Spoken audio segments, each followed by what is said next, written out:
How's it going, guys? Vincent here from the creativedojo.net.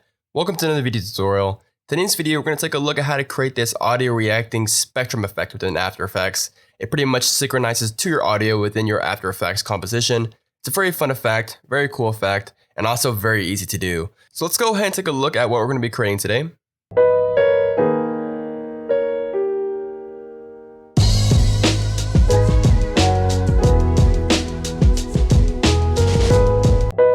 So as you guys can see, we have the kind of particles reacting here, and we have some audio waveforms. A lot of the stuff can be done within the After Effects built-in tools. The spectrums can. The particles can kind of be done using CC Particle World, but in this case, you'll need Chapter Particular to follow this tutorial. But a lot of it can apply to CC Particle World. And some of the techniques I'm going to show you guys in this video will allow you to kind of give you a basic idea on how to sync up, any parameter to audio. Specifically the audio amplitude. Now, you won't need sound keys, you won't need anything, but if you want to create these kind of nice long streaks, you'll need Chapter Particular. But other than that, you can create everything within the built-in tools here. So we'll take a look at how to create this. I have a blank composition here with my audio track already in place. And a little quick tip, if you press the period key on the number keypad, you can actually preview your audio track. So pretty cool here. Let me go ahead and just create a new background layer. Call this BG. I'm going to move a little bit fast because it's kind of a lot to cover here. I'm going to apply a 4-color gradient. And this is kind of like the regular gradient, except we get to choose 4 colors instead of 1. And it has a little bit more control. I'm going to select something kind of saturated and just kind of select your favorite colors here. I'm going to go for kind of a bluish, reddish kind of color. Something dark, but still somewhat saturated here. We'll pick kind of a green, a dark green. Up a little bit, and then we can adjust the positions of all this stuff here, move it over here, make it less uniform so that we have something a little bit more with variation. And then the cool part about this effect is that it probably looks really nasty right now. By the way, I'm working in 16 bits per channel. Go ahead and click this little button here, and you'll go ahead and switch your depth to 16 bits so that we have more color information and we will get less banding here. So switch to 16 bits. I'm also going to increase the jitter, which will kind of introduce some noise into this image to break up the banding. And I'm going to go ahead and increase the blend. That's just going to blend things in a little bit more so it's not too harsh here. Let me just go ahead and change this blue to something else. Something like that. We have a nice little background here. We can do some color correction a little bit later, but this is looking pretty good. Let's go ahead and import our logo. This can be pretty much anything here. I have the Creative Dojo logo right here. I'll scale it down because it's pretty massive. Let's say 2.5%. This is looking good. So now that we have our logo in, let's go ahead and take a look at how to create the kind of spectrum effect. So for that, I'm going to go ahead and create a new solid. We'll call this a large spectrum. Hit OK. Go to Effect, Generate. It's a cool effect called Audio Spectrum. And this does a lot of the work for us. So right off the bat, as you can see, we need to select our audio layer. In that case, it's our audio layer. And as we scrub through it, you can see that it reacts to our audio just fine. And there's a lot of controls that you can adjust to kind of customize the look here. So for an example, I'm going to go ahead and increase the number of bands, the frequency bands. So we have more kind of digital banding here so we can see what's going on. We can also go ahead and adjust the color here. So what I'm going to do is I'm going to select kind of like a red color. And then for the outside color, maybe select some blue. And let's go ahead and increase the hue interpolation. It's going to randomize some of this stuff up a little bit. So we get some nice variation in color. And right off the bat, the spectrums are kind of very small. As you can see here, we can actually increase the height, the maximum height of the band. So it kind of extends a lot larger here. And right off the bat, you're going to see that you can actually create some very interesting effects using this effect right here. We have control over the thickness of things. We can actually offset the spectrum a little bit to the audio. We also have some interesting options, including the display options. So for an example, we have the digital, the analog lines, which is kind of like your radio waveforms kind of thing here. And then we also have the digital dots or analog dots. And this is kind of like your classic mixer kind of thing. And you can create some pretty cool things that way. You can also show just the top or the bottom or both of the spectrum here. So it's pretty cool. You have a lot of options there.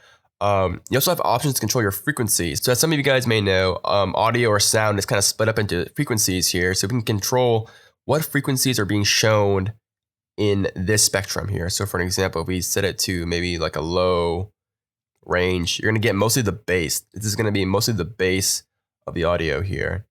And then if we extend the range to like, 2000, you're going to get the whole spectrum of mids, highs, lows, everything like that. So just something to keep in mind here.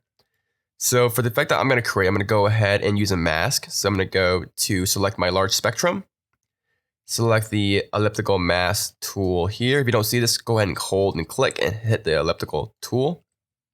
Now a cool trick is that I'm going to go ahead and kind of aim at the center of my logo, click while holding shift. And as you can see, it's kind of at a messed up angle right now. Go ahead and press the window or command key, I believe, on the Mac. And that will actually center things up that way for you. And, just kind of create a ellipse, kind of a little bit larger than your actual logo here. And back on the effect layer, you can actually set the path to the mask that you just created. So now the spectrum is going to follow the mask that you created. But one problem, it's kind of cut off, as you see here. So what we need to do is we need to go to the mask and go ahead and increase the mask expansion. And that will just kind of give you some leeway here. Now what I want to do is only show side A, I believe. Nope, side B. So it kind of wraps around like that. Now let's go ahead and add a few glows to this thing. Now you can use Video Copilot's free plugin, the color vibrance effect here. But in this case, I'll just use a glow. Just stick with the native tools because I know you guys are going to complain about me using too many plugins. So we'll just adjust the threshold till we get kind of the range that we want. We'll pump up the intensity. And, first kind of make a tight radius glow. Duplicate it. Control Command D. And then we'll go ahead and increase the radius of this glow here. So we kind of get this nice atmospheric glow. What I want to do is I want to go ahead and reduce the number of frequency bands and increase the maximum height. Now, as you clamp or reduce your frequency range, you can get some pretty interesting results because, again, it's only using a very limited spectrum of frequency. And as you can see, we can get some really nice round effects because, again, you're not really using a whole wide range of frequencies here. So you can get some pretty interesting effects that way. I'm going to go ahead and just kind of expand it a little bit, kind of just the bassy areas. So we get kind of something like this. It's looking pretty good. We can always go back and change it later.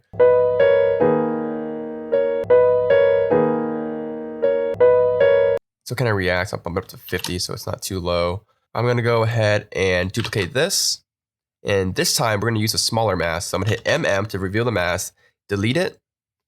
And we'll go ahead and create a mask size, same way as before, but the exact same size as the logo here. So we can click and hold down Shift and then press the Command or Window button and kind of create a mask right around the logo, somewhere like that. We'll set the mask path to the mask one that we just created. And again, we'll expand the mask so they won't clip anything. And we'll call this small spectrum. And we'll go ahead and play around with this. We will go ahead and hit the duration average. Let me just solo this later for a bit. Solo the small spectrum as well as the background and the logo. So what I want to do is I want to go ahead and first of all, lower down the height. This is the smaller one. We'll also do the duration average. It's going to kind of average the whole spectrum out here. As you can see. Something like that. It's more averaged out. Maybe increase the height a little bit. And just scrub through it and see what it looks like here. It's a pretty nice effect. And we'll reduce the number of frequency bands. Something like that. So it kind of just glows around the logo a little bit. Something like that. And if we unsolo everything and just see everything, you get this nice effect. Now the blending modes are kind of messed up, so go ahead and toggle the switches and change the blending modes of both of them from normal to add. So it kind of adds and blends in together a little bit nicer like that. And just like that, we have a nice little spectrum effect. Now, to actually get the audio reaction for the particle, it's a little bit more complicated because Particular doesn't have a built-in audio reaction feature. So we're going to have to generate kind of a pseudo way of doing it. And this is a very useful way because you can apply it to pretty much any parameter here. So let's go ahead and get started here. For this, you need traffic particular, like I said before. But let's go ahead and right click and go to Keyframe Assistant and convert audio to keyframes. And what that's going to do is it's going to create a few sliders here. As you can see, we have all these sliders. And basically, it's created a keyframe slider that is mapped to the amplitude of the left channel, the right channel, and both channels. So usually I'm gonna go ahead and delete the right and left channels. We just want the both channels amplitude. And this is how loud or the amplitude of the audio levels in your track here. So it doesn't really move, it's just a value slider here. So as you can see, if I scrub through it, the value actually changes here. So we can actually use this information to map certain things. So for an example in particular, I'm gonna go ahead and create a new particles layer. And by the way, this is a third-party plugin. You won't have this by default. You need to get it over at Red Giant Software. It's a pretty useful and very, very powerful particle system for After Effects here. And we don't need to do much. We need to go into the particles per second, bump it up to like 125.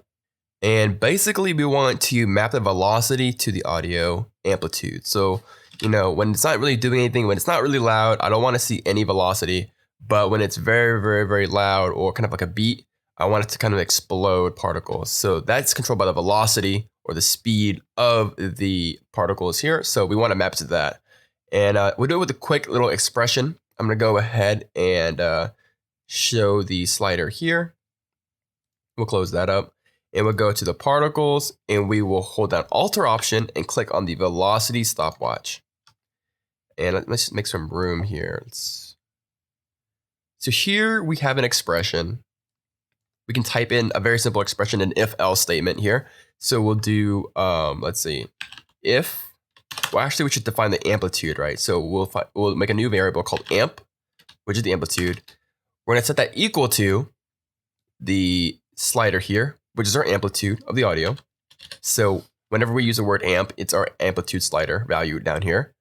And I will do an if-else statement. So if the amp is, let's just say, greater than 35, curly brace, then the value of the velocity should be 1,000 or 1,500, semicolon, close curly brace, else, open curly brace, the value should be 0. And close curly brace. And, I kind of wrote it this way just to kind of keep the formatting very, very straightforward.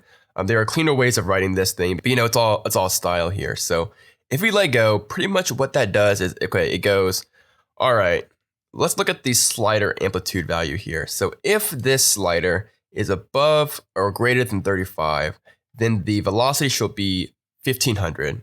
If it's not greater than 35, it will be 0. And this 35 value is kind of like our threshold here. So if you just go ahead and just analyze the amplitude, just analyze the amplitude here. And, just kind of pay attention to, if you hit LL in the audio, you can see the waveforms. Just kind of browse through the audio and take a look at what are the high values. So we have 57 here, 30 here. What is the kind of peak value? So, we have 41. And just by browsing through, you can kind of see the high values of it. So we can go back to our velocity here, hit UU to show the keyframes, and we'll set the amplitude to around 40. So anything at any point in time, if the amplitude is greater than 40, then we'll have a really, really high velocity. Else we'll have 0 velocity. And this is what we want here.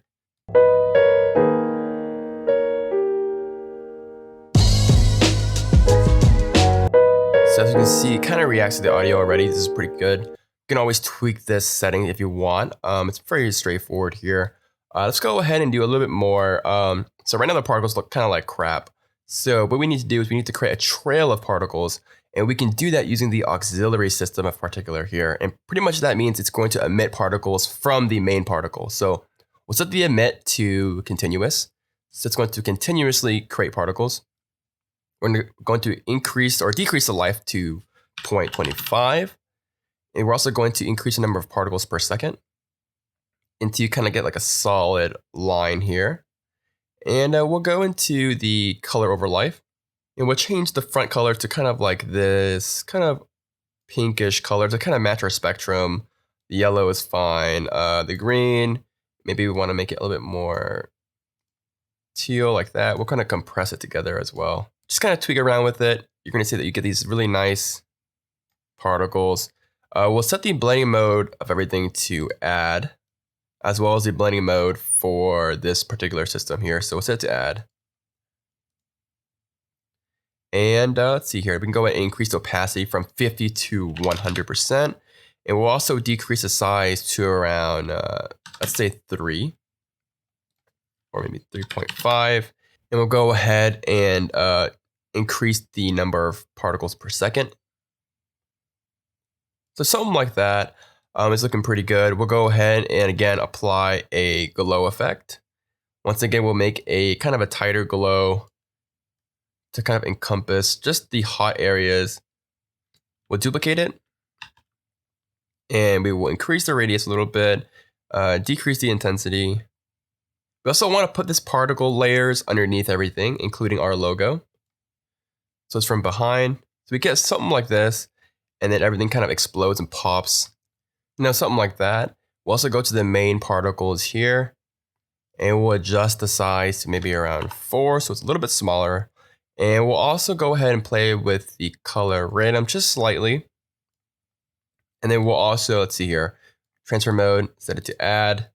And if you wanted to, we can go ahead and, actually we just need to go to the opacity over life and kind of create this slow fade off here. So it kind of just fades away when it dies. And then for the physics, if you wanted to, you can create kind of this lightning effect by going to the air, going to the turbulence field and increasing the effect position. And that will give you kind of like a swirly lightning effect here if you wanted to go with that. So it's a pretty easy effect here. So before I add the finishing touches to this thing, I want to go ahead and thank our sponsors over at Squarespace for sponsoring today's video.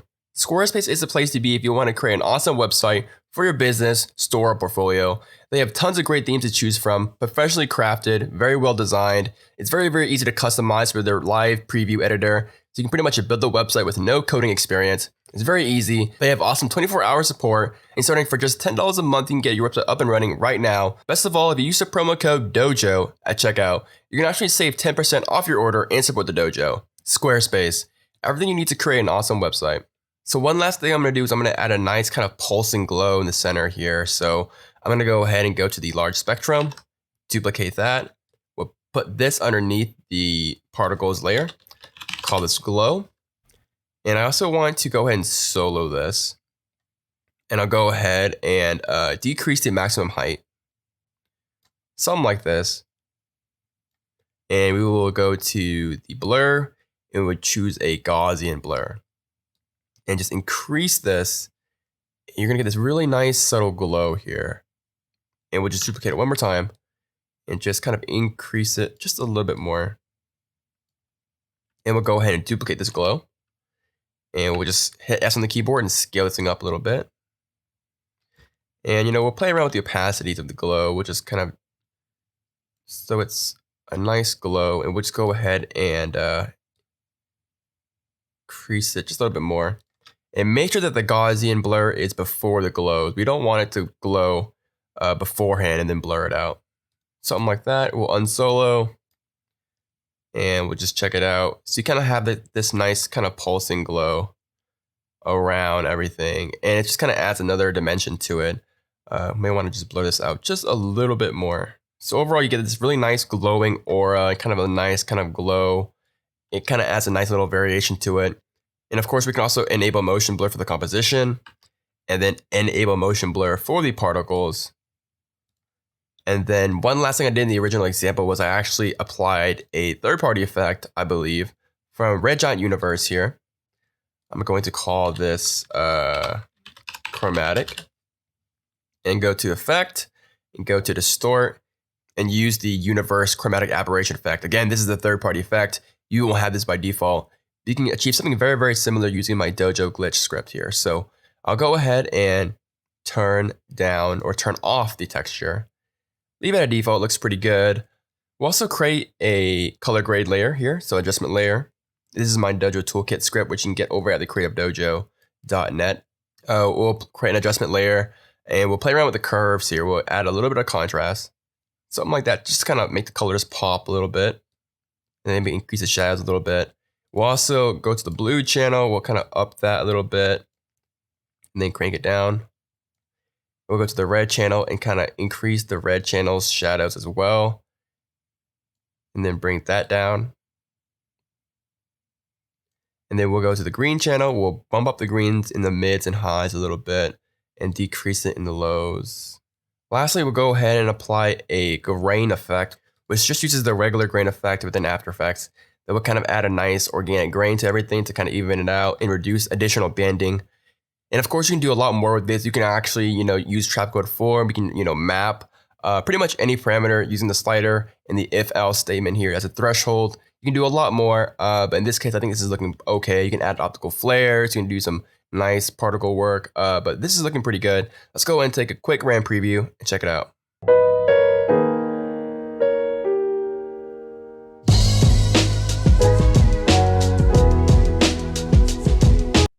So as you can see, it looks pretty cool. It can use a lot more tweaking and fiddling around, but overall it's a pretty easy effect, and it should give you the idea on how to kind of link up and sync up your audio to certain parameters.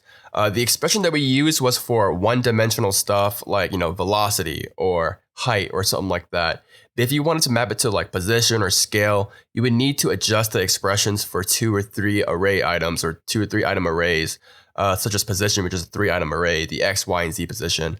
But you can look that up. It's a pretty easy solution here. But basically, this is how you map things to audio and kind of get this really nice pulsing energy effect again. Tweak it, have fun with it. But this is pretty much it, guys. My name is Vincent, but I'm from the Creative Dojo, and I'll see you guys next time. Bye, guys.